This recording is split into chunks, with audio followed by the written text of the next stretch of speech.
पंढरपूर तालुक्यामध्ये शेतकरी, कष्टकरी, गोरगरिबांना जर कुणी न्याय द्यायचा प्रयत्न केला असेल तर त्यांचं नाव आहे अभिजित आबा पाटील। या उंबरे गावामध्ये मी गेल्या 15 वर्षापासून येतोय। प्रत्येक वर्षी ऊसाचा सीजन झाला, सीजन सुरू झाला का मी या गावामध्ये आलेलो असतो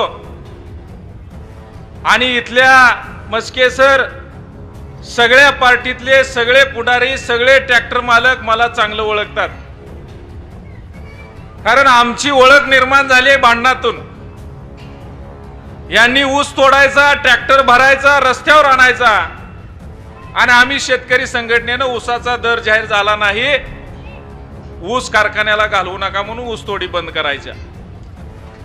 अशा प्रकारचा संघर्ष 15 वर्ष झालं या पंढरपूर तालुक्यामध्ये सुरू होता आणि 15 वर्षाच्या या ऊस उत्पादक शेतकऱ्याच्या तपश्चर्येनंतर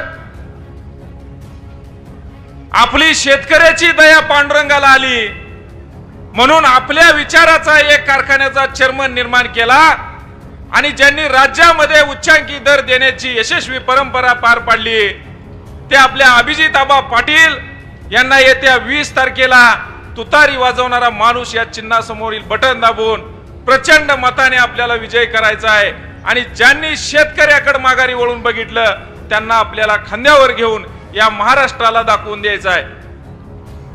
बंधूंनो, या आधी काय होत होतं? ऊस दराचं आंदोलन सुरू झालं, सगळे पक्ष पार्टी बाजूला ठेवून सगळे साखर कारखानदार एका ताटात बसत होते।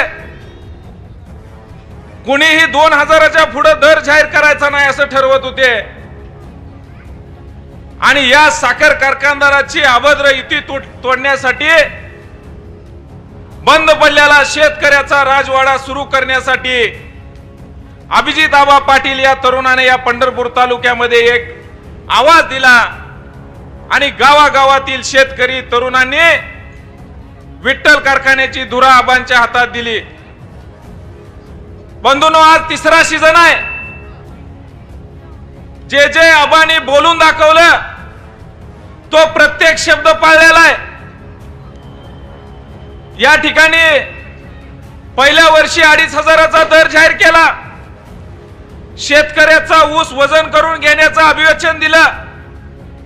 दुसऱ्या वर्षी 2800 ते 3000चा दर जाहीर केला आणि आता 3500 रुपयाचा दर येणाऱ्या ऊस गाळप हंगामात जाहीर केलाय।